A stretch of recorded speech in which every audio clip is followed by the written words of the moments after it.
ಇವನೇನು ಮಾಡ್ತಾವನಿಲ್ಲಿ? ಪಕ್ಕ ಏನೋ ತಪ್ಪು ಮಾಡವನೆ. ಲೋ ಮಗ, ಕ್ಯಾಬಿನಲ್ಲಿ ಅವ್ನಿಗೇನು ಕೆಲಸ ಇಲ್ಲಿ? ಏಯ್, ಏನೋ ಕ್ಲೀನ್ ಮಾಡ್ತಾ ಇರ್ತಾನೆ ಬಿಡ.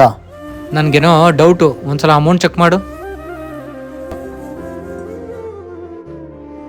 ಹ್ಞೂ ಮಗ, 500 ರೂಪಾಯಿ ಕಡಿಮೆ ಇದೆ.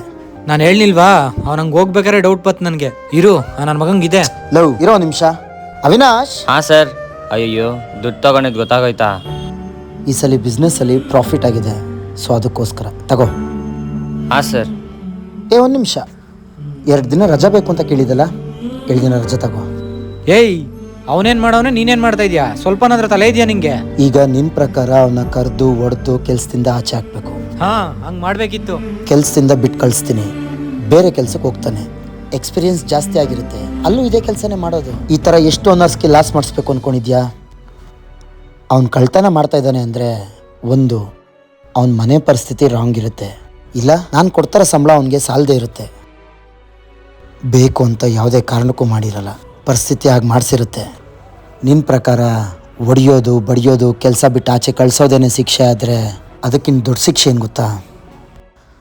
ತಪ್ಪು ಮಾಡೋರಿಗೆ ಕ್ಷಮೆ ಕೊಡೋದು.